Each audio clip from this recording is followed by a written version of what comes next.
Hej, mit navn er Philip, og vi skal i den her film snakke lidt om, hvad t-test er for en størrelse helt overordnet set, før vi går ind og tager fat på de enkelte varianter af t-testen i praksis.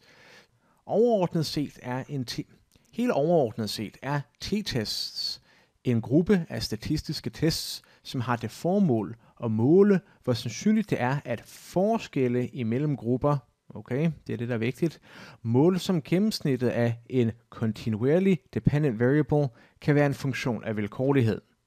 Så lad os prøve at opridse nogle eksempler. Eksempel 1. Er kinesere mere kulturelt sensitive end er kinesiske medarbejdere mere kulturelt sensitive end de øvrige medarbejdere hos Mærsk? Og nu kender vi alle sammen Mærsk, så det er derfor, jeg bruger dem som eksempel.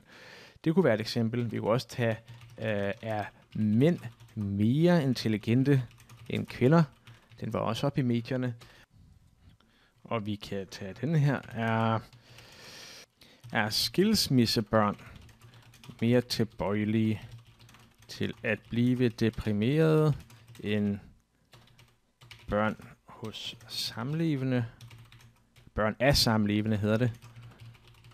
Og måske lige et fjerde eksempel, det skal være er hold 3 bedre til statistik end hold 7. Okay, så nu har jeg en række eksempler her, så lad os prøve at bryde dem ned.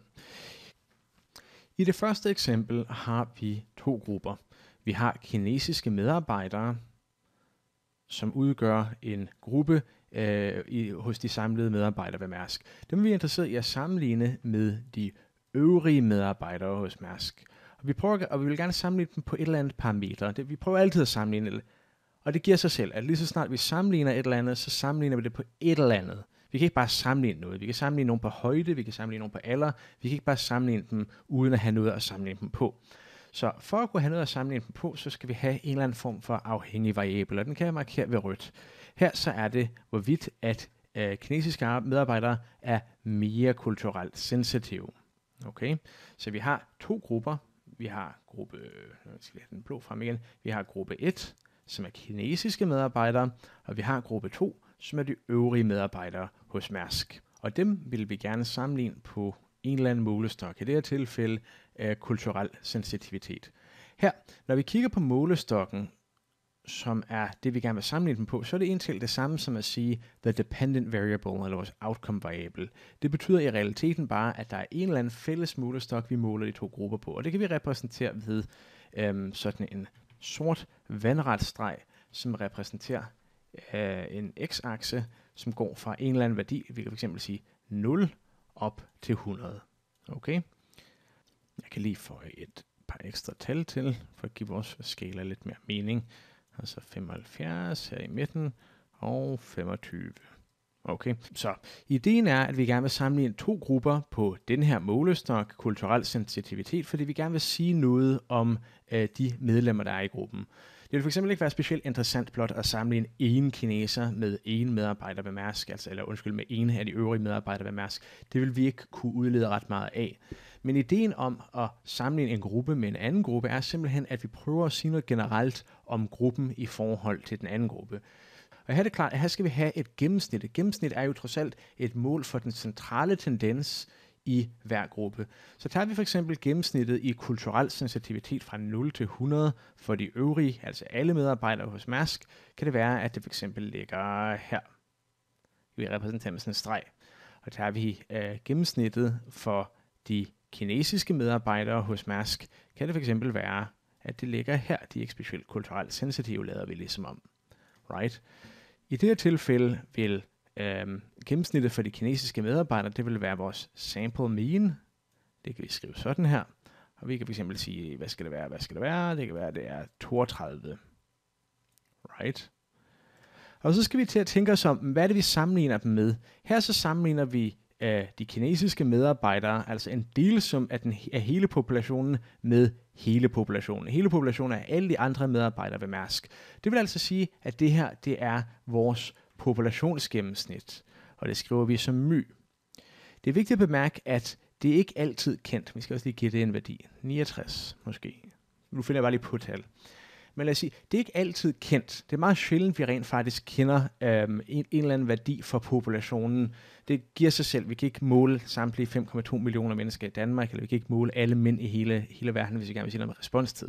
Men i nogle sammenhænge kan vi. For eksempel, hvis det er, lad os sige, at alle medarbejdere fra Mærsk havde udfyldt den samme prøve, og vi prøver at sammenligne en eller anden delesum af medarbejderne med de øvrige medarbejdere som helhed. Her vil vi bruge, hvad der kaldes en one sample t-test, og det er en af de første, vi kommer til at kigge på. Men jeg vil ikke lige sige mere om den lige til at begynde med. Pointen er, at når vi sammenligner to gennemsnit, så ved vi, at gennemsnittet ikke fortæller os noget om, hvordan at spredningen af data er inden for det givne datasæt.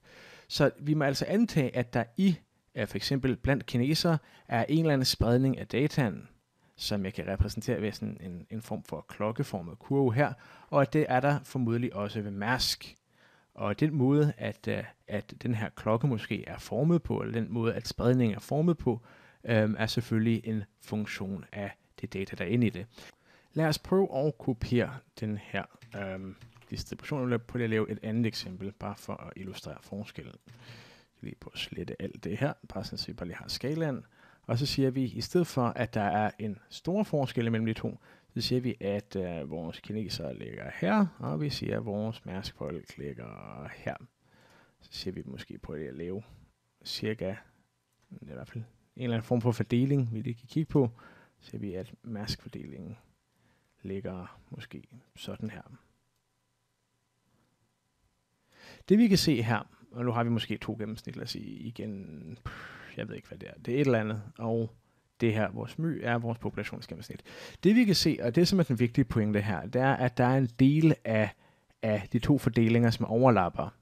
Right? Hvilket vil sige, at sandsynligheden for, at vi kan nå til den forskel her, den forskel imellem de her gennemsnit, blot ved at være uheldig og plukke nogen fra den nedre del af distributionen, er mere sandsynlig, eller måske mere signifikant ved den nederste forskel her, end det er ved den øverste.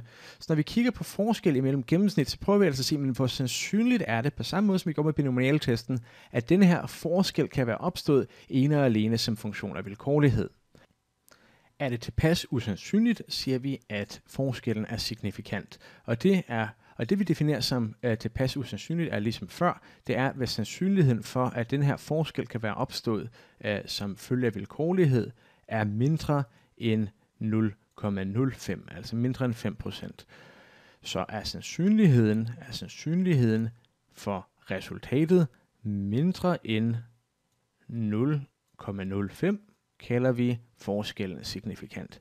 Er sandsynligheden for, at forskellen er en funktion af vilkårlighed mere end 5%, er den for eksempel, som vi kunne lade som om er tilfældet her, 23, lad os sige det er 23%, nu finder jeg bare lige på tal, men lad os sige det er 23%, så vil vi forvente, at vi vil få den forskel 1 ud af 4 gange, og derfor vil det ikke være signifikant. Det er simpelthen altså, sandsynligheden for, at det kan være opstået som funktion af vilkårlighed, er ikke tilpas lille til, at vi kan forkaste nulhypotesen.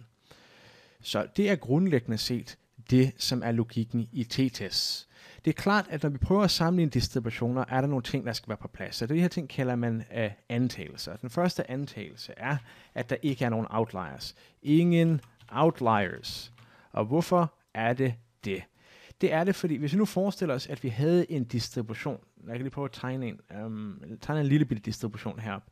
Hvis vi forestiller os, at vi havde en distribution, hvor det meste af vores data var sådan samlet omkring et eller andet punkt, men så havde vi lige et par stykker, som var helt herude, så er det klart, at de her folk, der ligger helt herude, vil forvrænge vores data og gøre, at vi ikke rigtig kan sammenligne det på en valid måde mod et andet datasæt. Så de her, de må ikke være der.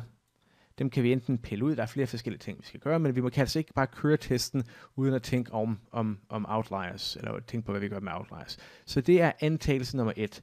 Vi skal altid tjekke, er der outliers i vores data, før vi kører en t-test. Så det er fælles for alle de forskellige t-tests. Næste ting, som vi skal være sikre på, som er vores antagelse nummer 2, som vi altid tjekker, før vi igen kører en t-test, det er, at vores afhængige variabel, vores dependent variable, altså vores skala i det her tilfælde, at vores skala er forholdsvis normalfordelt. Så det kan vi skrive som dependent variable er forholdsvis normalt fordelt. Og igen, det har også noget at gøre med, hvorvidt at vi kan sammenligne de to ting. Af de to antagelser her, eller i hvert fald af de her to antagelser, så er nummer 2 lidt mindre vigtig end nummer 1. Og grunden til det er, at har vi et stort nok sample, right, er vores sample stort nok, så ved vi, at selv med ikke-normale data, takket være the Central Limit Theorem, så vil distributionen af sample-gennemsnit stadigvæk være normalt fordelt. Det vil sige, at selv hvis vores data og er vores sample altså stort nok, at vores dependent variable ikke er forholdsvis normalt fordelt, kan vi godt køre testen alligevel. Vi bør stadigvæk tjekke, hvor normalt fordelte vores dependent variable er, før vi kører testen, da det kan have lidt indvirkning på, hvordan vi tolker vores resultater. Men det ser vi lidt nærmere på, når vi kører de forskellige tests i SPSS.